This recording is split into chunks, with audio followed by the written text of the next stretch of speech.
السلام علیکم کلاس 6، امید ہے آپ سب خیریت سے ہوں گے۔ بچے ہم نے کام شروع کیا تھا حضرت خدیجہ الکبریٰ رضی اللہ عنہا، اس کی ہم نے ریڈنگ کی تھی صفحہ نمبر 5 کی ہم ریڈنگ کر چکے تھے۔ آج ہم نے صفحہ نمبر 6 اور 7 کی ریڈنگ کرنی ہے، اور ساتھ میں آپ نے ہوم ورک کرنا ہے املا کے الفاظ جو کہ آپ کو نوٹس مل چکے ہیں۔ آپ نے پہلے ٹائٹل پیج ریڈنگ کرنا ہے، اس کے بعد آپ نے اپنی کاپیز پر املا کے الفاظ نوٹس دے کر پیارے پیارے نیٹ اینڈ کلین لکھنے ہیں۔ رائٹنگ کا بہت خیال رکھنا ہے، مارجن 9 پراپر لگانی ہے، ڈیٹ لکھنی ہے، اس کے بعد آپ نے اپنا ریٹن ورک شروع کرنا ہے۔ ٹھیک ہے، چلیے کام شروع کرتے ہیں۔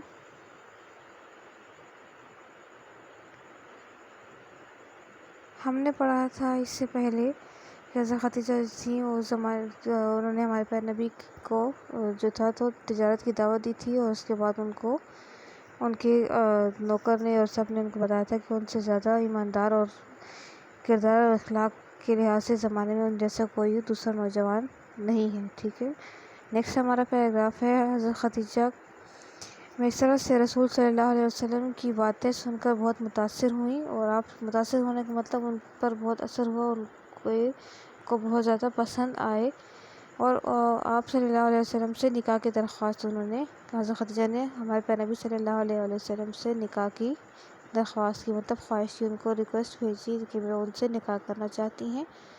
آپ صلی اللہ علیہ وسلم نے اپنے بزرگ چچا حضرت ابو طالب سے مشورہ کیا۔ انہوں نے حضرت خدیجہ کی رضی اللہ عنہا کی شرافت اور پاکیزگی کو مد نظر کہتے ہیں، مطلب اس کو سامنے رکھتے ہوئے، ان کی شرافت اور پاکیزگی کو دیکھتے ہوئے انہوں نے اجازت دے دی۔ چنانچہ رسول پاک صلی اللہ علیہ وسلم نے ان سے نکاح کر لیا۔ اس خوشی کے موقع پر حضرت خدیجہ رضی اللہ عنہا نے اپنے تمام غلاموں کو آزاد کر دیا۔ نکاح کے وقت حضرت محمد صلی اللہ علیہ وسلم کی عمر 25 سال اور حضرت خدیجہ رضی اللہ عنہا کی عمر 40 سال تھی۔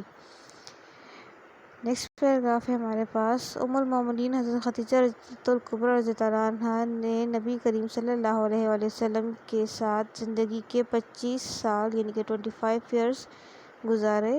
انہوں نے شوہر کی خدمت اور محبت کا حق جس طرح سے ادا کیا، تاریخ میں ایسی مثال بہت کم ملتی ہے۔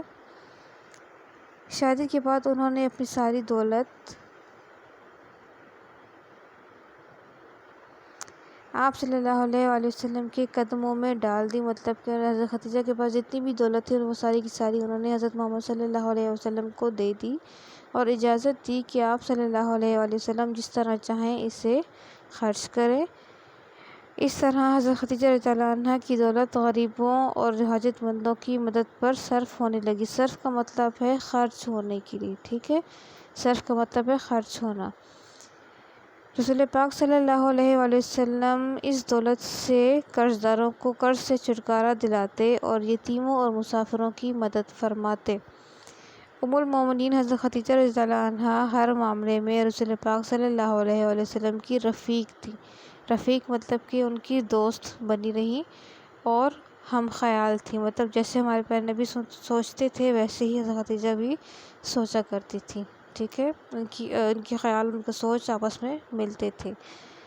انہیں وہی بات پسند تھی جو آپ صلی اللہ علیہ وسلم کو پسند تھی۔ رسول پاک صلی اللہ علیہ وسلم غار حرا میں اللہ کی عبادت کرنے جاتے تو اکثر پانی اور ستو لے کر جاتے۔ ستو ایک طرح کا شربت ہوتا ہے، جس طرح کہ ہم لوگ یوز کرتے ہیں، شربت بناتے ہیں، اس میں ہم چیزیں مکس کرتے ہیں، ویسے اس بول ٹائپ کی چیز ہوتی ہے، اس کا شربت بنایا جاتا ہے جو کہ بہت ٹھنڈک کی تاثیر رکھتا ہے۔ ٹھیک ہے، اس کی تاثیر بہت ٹھنڈی ہوتی ہے، اس کو پینے سے انسان کو گرمی بہت کم فیل ہوتی ہے۔ تو ہمارے پیارے نبی جو تھے اکثر جاتے ہوئے پانی اور ستو ساتھ لے کر چلے جاتے تھے، اور رات کو بھی وہیں قیام فرماتے۔ حضرت خدیجہ رضی اللہ عنہا وہاں بھی آپ صلی اللہ علیہ وسلم کے آرام کا خیال رکھتی، یا تو آپ صلی اللہ علیہ وسلم کو بلوا لیتی، مطلب گھر واپس بلوا لیتی تھی، یا کھانے پینے کا سامان وہیں بھیج دیتی تھی۔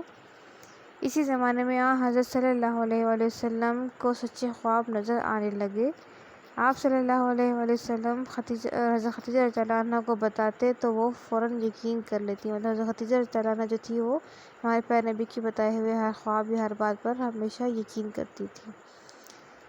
رسول پاک صلی اللہ علیہ وسلم کی عمر 40 برس کی ہوئی تو غار حرا میں ہی اللہ کی طرف سے حضرت جبرائیل علیہ السلام آپ صلی اللہ علیہ وسلم کے پاس آئے اور آپ صلی اللہ علیہ وسلم کو نبوت کی بشارت دی۔ بشارت کا مطلب ہوتا ہے خوشخبری، ٹھیک ہے۔ انہوں نے ہمارے پیارے نبی صلی اللہ علیہ وسلم کو خوشخبری سنائی کہ اللہ تعالیٰ نے آپ کو نبی کے طور پر چنا ہے تاکہ آپ لوگوں کو راہ راست پر لا سکے۔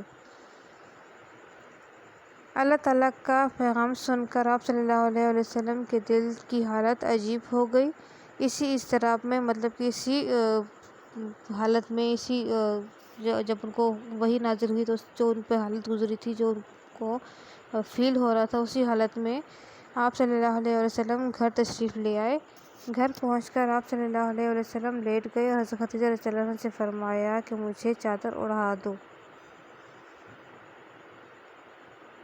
آپ حضرت خدیجہ رضی اللہ عنہا نے ان پر چادر اڑا دی۔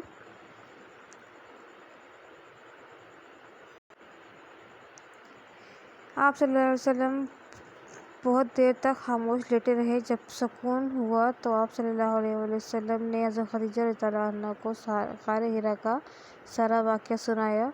انہوں نے آپ صلی اللہ علیہ وسلم کو تسلی دی اور کہا کہ اے محمد صلی اللہ علیہ وسلم، آپ صلی اللہ علیہ وسلم صادق ہیں، یعنی کہ سچے ہیں، امین ہیں، امانت دار ہیں، اور عزیز و اقارب یعنی کہ دوستوں اور رشتہ داروں پر شفقت فرماتے ہیں، یتیموں اور بیواؤں کی خبر گیری کرتے ہیں، مطلب ان کا حال احوال پوچھتے ہیں، ان کا خیال رکھتے ہیں، بے کسوں یعنی کہ مجبوروں اور مصیبت زدہ لوگوں کے ساتھ ہمدردی کا سلوک کرتے ہیں، کسی کا دل نہیں دکھاتے۔ خدا کی قسم ایسے نیک بندے کو اللہ تعالیٰ کبھی تنہا نہیں چھوڑتے۔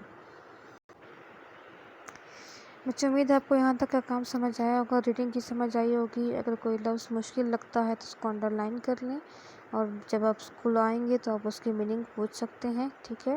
نیکسٹ آپ کا جو کام ہے وہ آپ نے اس طرح سے کرنا ہے کہ آپ نے اپنی کاپی پر ٹائٹل پیج ریڈی کرنا ہے۔